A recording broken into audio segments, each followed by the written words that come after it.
Do we have any other New Yorkers in the crowd? No one. Holy shit. No one's representing? Me? It's so expensive to live there. I can only afford to live in the worst neighborhood. It's so shitty where I live. There was a police raid on a crack house down the street from me a couple weeks ago. The police got the wrong address. They still got a crack house. Any door you knock on. It's kind of dangerous. I was involved in 3 muggings since I first moved up there. I mean, I made some money. But I was like, all right, I should quit while I'm ahead. Shit's gonna get dangerous.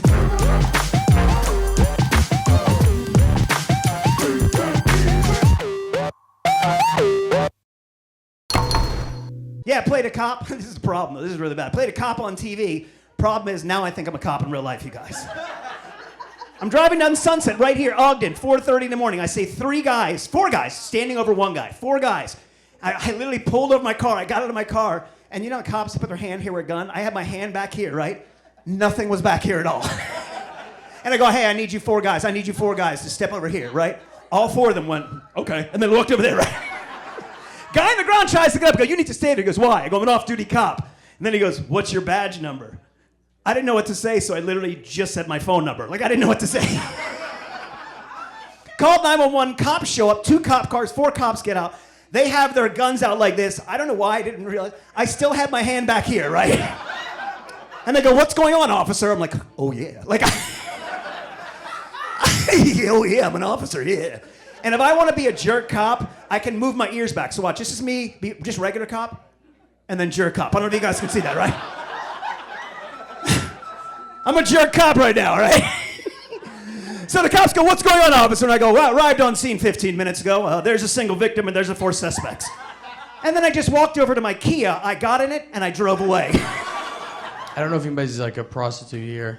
I would figure some of you, most of you. All right. All of you? Oh, well, all right. No. If, here's it's a rough time for prostitutes because, one, the economy is not that good. And if you're a prostitute in New York, you're getting murdered. So that's a lot too, you know. But if I was always like, they did just have a bunch of prostitutes get murdered in New York, and I was thinking like when a cop goes and walks up on someone that's been killed, it sucks because you have to go. I mean, the person's dead, that sucks, but then you got to go tell the family, and that's like horrible news. But if it's a prostitute, that's double the bad news. You got their family doesn't know they're a prostitute, so you got to go up and be like, oh yeah, your daughter's dead, and it wasn't going that good to begin with because she was a prostitute. So, yeah. But I thought about it. I go, all right, if you have to do that. I think the best way to go about it is like you should like when you go to the door, open with the prostitute thing, kind of get the ball rolling a little bit. You know, you're like, look, sir, I hate to say this, but your daughter was a prostitute. Because then every father's going to freak out and be like, I can't believe I'm going to kill her. Then you're like, oh, that's actually, oh, is it? It's crazy that you brought that up without me saying it. I've been arrested a bunch of times. You might have guessed that one too, huh? The last time I was arrested, I was minding my own business, lighting off firecrackers in Hermosa Beach. It's 4th of July. And I threw them underneath some horses with sheriffs on top of them. Because I'm a patriot. Real shit. It made 3 local newspapers and my mom cry. Just Google my name. Google Craig Conant, Hermosa Beach fireworks. There's an article titled Deputies Lasso Lomita Man. I was Lomita Man, baby, yeah. But the cops are idiots. They're like, why were you running? Because you're fucking chasing me on horses. Have you guys ever been galloped after by a posse of sheriffs on horses? You feel alive, you know? And then they're like, where are the drugs at? Where they at, hippie? And I was like, in my body.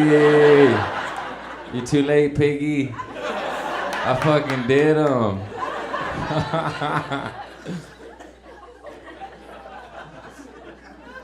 Yeah, that joke cost me $12,000.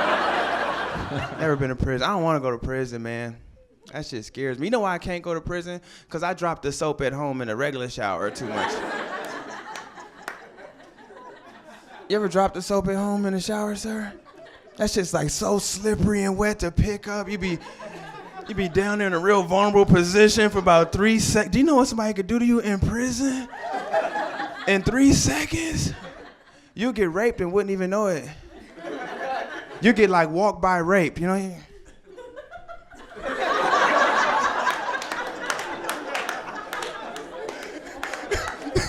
You come back around for seconds. You turn around, be a dude in the corner smoking a wet cigarette. It's crazy in here, huh? It's a ghost raper. It's raping everybody. I don't want to go to prison, man. I watched that show Scared Straight. You see this show Scared Straight? These little kids?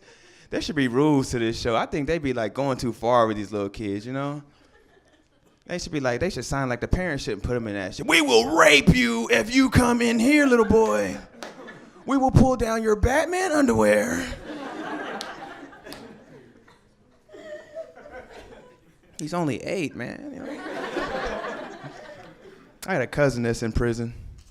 I don't like talking to him on the phone, because every time I talk to him, he try to act like he not in prison. He try to make his days sound like my days. He be like, DC, what you getting ready to do today? I be like, I'm finna work out, get something to eat, and watch TV. He be like, me too. He has a cell phone. You know they have cell phones in prison? He has a cell phone in prison, man. No lie, I was talking to him last Thanksgiving, and his call accidentally dropped. He called me right back. Do you know what he said? I can't stand T-Mobile. I'm thinking about switching over to AT&T. It was like he just set himself up. I was like, I don't know why you keep dropping calls in there when you got plenty of bars. You should have the best service in the world right now.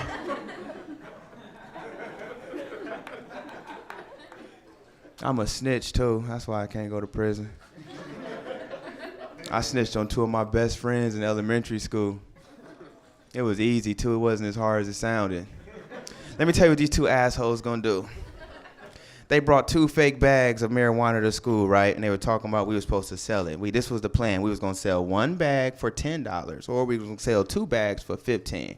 And I was down. I was like, okay, I'm down, but I got a question. What's gonna happen to us when the people that smoke this weed find out they done smoked some dirt and some parsley? They was like, that's not important. Don't worry about that. Somehow it gets back to the principal, and she calls me to the office. She sits me down, and she's like, hey, DC, we have reason to believe that you or somebody you know has some drug paraphernalia on you, and you're intending to sell it on campus grounds. And for the first about 30 seconds, I tried to be tough. I was like, I'm going to be honest with you, Miss Stevens. I don't know nothing about what you talking about. And if I did, I wouldn't tell you a damn thing. And she was like, I figured you would say something like that. And she opened up the door, and 2 police walked in. And this is when I figured out that I was a bitch.